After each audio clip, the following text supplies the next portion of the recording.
Buddha, Biography, Teachings, Influence, and Facts.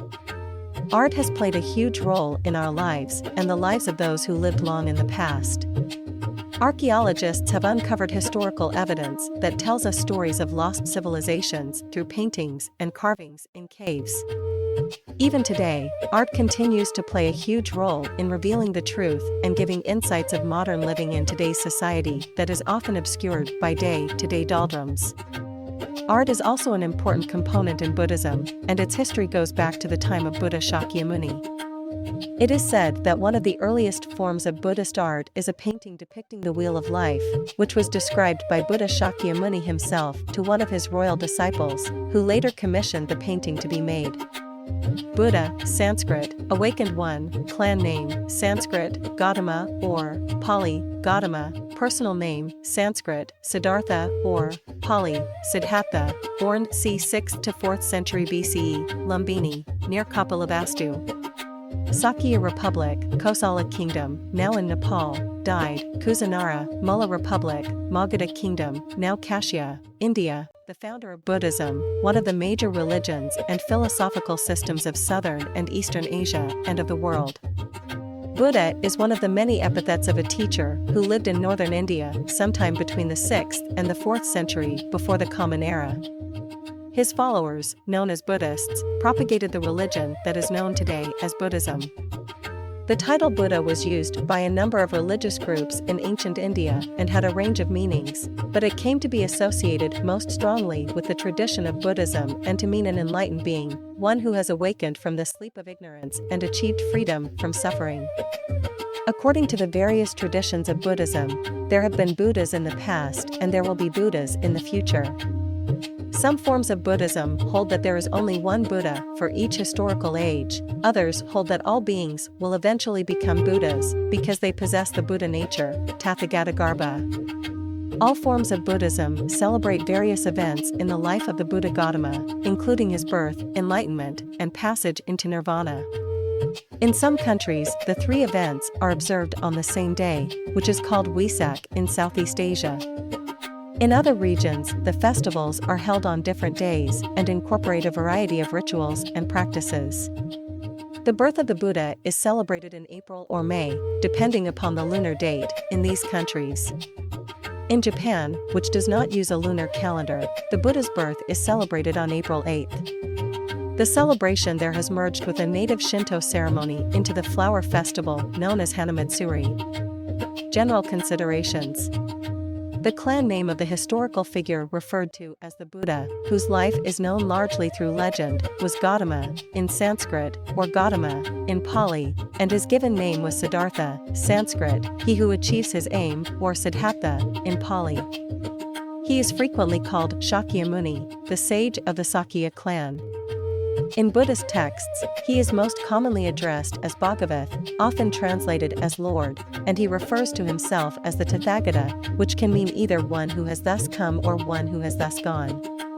Information about his life derives largely from Buddhist texts, the earliest of which were not committed to writing until shortly before the beginning of the Common Era, several centuries after his death.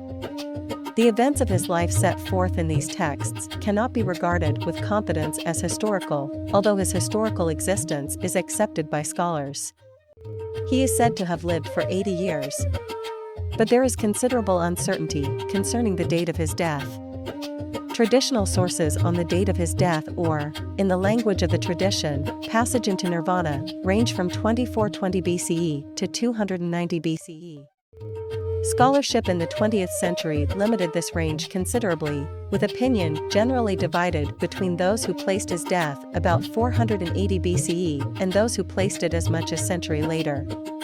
Historical context. The Buddha was born in Lumbini, Romande, near Kapilavastu, on the northern edge of the Ganges River Basin, an area on the periphery of the civilization of North India, in what is today southern Nepal. Scholars speculate that during the late Vedic period the peoples of the region were organized into tribal republics, ruled by a council of elders or an elected leader. The grand palaces, described in the traditional accounts of the life of the Buddha, are not evident among the archaeological remains. It is unclear to what extent these groups at the periphery of the social order of the Ganges basin were incorporated into the caste system, but the Buddha's family is said to have belonged to the warrior, Kshatriya, caste. The central Ganges basin was organized into some 16 city-states, ruled by kings, often at war with each other. The rise of these cities of central India, with their courts and their commerce, brought social, political, and economic changes that are often identified as key factors in the rise of Buddhism and other religious movements of the 6th and 5th centuries BCE. Buddhist texts identify a variety of itinerant teachers who attracted groups of disciples. Some of these taught forms of meditation, yoga, and asceticism and set forth philosophical views, focusing often on the nature of the person and the question of whether human actions, karma, have future effects. Although the Buddha would become one of these teachers, Buddhists view him as quite different from the others. His place within the tradition, therefore, cannot be understood by focusing exclusively on the events of his life and times, even to the extent that they are available. Instead, he must be viewed within the context of Buddhist theories of time and history. According to Buddhist doctrine, the universe is the product of karma, the law of the cause and effect of actions, according to which virtuous actions create pleasure in the future and non-virtuous actions create pain. The beings of the universe are reborn without beginning in 6 realms, as gods, demigods, humans, animals, ghosts, and hell beings. The actions of these beings create not only their individual experiences, but the domains in which they dwell. The cycle of rebirth, called samsara, literally wandering, is regarded as a domain of suffering, and the ultimate goal of Buddhist practice is to escape from that suffering. The means of escape remains unknown until, over the course of millions of lifetimes, a person perfects himself, ultimately gaining the power to discover the path out of samsara and then compassionately revealing that path to the world. A person who has set out on the long journey to discover the path to freedom from suffering, and then to teach it to others, is called a bodhisattva. A person who has discovered that path, followed it to its end, and taught it to the world is called a Buddha. Buddhas are not reborn after they die, but enter a state beyond suffering, called nirvana, literally passing away. Because Buddhas appear so rarely over the course of time and because only they reveal the path to liberation, moksha, from suffering, dukkha.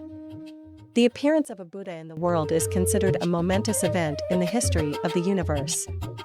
The story of a particular Buddha begins before his birth and extends beyond his death. It encompasses the millions of lives spent on the bodhisattva path before the achievement of Buddhahood and the persistence of the Buddha, in the form of both his teachings and his relics, after he has passed into nirvana.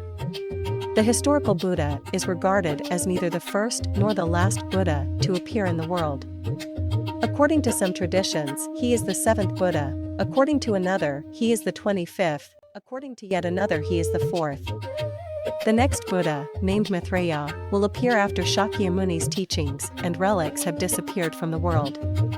The traditional accounts of the events in the life of the Buddha must be considered from this perspective. Sources of the life of the Buddha. Accounts of the life of the Buddha appear in many forms. Perhaps the earliest are those found in the collections of sutras, Pali, suttas, discourses traditionally attributed to the Buddha. In the sutras, the Buddha recounts individual events in his life that occurred from the time that he renounced his life as a prince until he achieved enlightenment 6 years later. Several accounts of his enlightenment also appear in the sutras. One Pali text, the Mahaparinibbana Sutta, Discourse on the Final Nirvana, describes the Buddha's last days, his passage into nirvana, his funeral, and the distribution of his relics. Biographical accounts in the early sutras provide little detail about the Buddha's birth and childhood, although some sutras contain a detailed account of the life of a prehistoric Buddha, Vipashian. Another category of early Buddhist literature, the Vinaya, concerned ostensibly with the rules of monastic discipline, contains accounts of numerous incidents from the Buddha's life, but rarely in the form of a continuous narrative. Biographical sections that do occur often conclude with the conversion of one of his early disciples, Shariputra.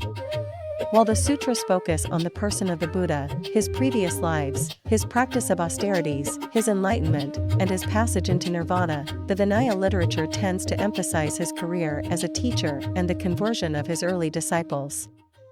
The sutras and Vinaya texts, thus, reflect concerns with both the Buddha's life and his teachings, concerns that often are interdependent. Early biographical accounts appear in doctrinal discourses, and points of doctrine and places of pilgrimage are legitimated through their connection to the life of the Buddha.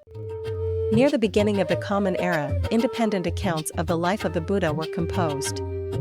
They do not recount his life from birth to death, often ending with his triumphant return to his native city of Kapilavastu, Pali, Kapilavastu, which is said to have taken place either 1 year or 6 years after his enlightenment. The partial biographies add stories that were to become well known, such as the child prince's meditation under a roseapple tree and his 4 momentous chariot rides outside the city. These accounts typically make frequent reference to events from the previous lives of the Buddha. Indeed, collections of stories of the Buddha's past lives, called Jatakas, form one of the early categories of Buddhist literature. Here, an event reminds the Buddha of an event in a past life. He relates that story in order to illustrate a moral maxim and, returning to the present. He identifies various members of his audience as the present incarnations of characters in his past life tale, with himself as the main character.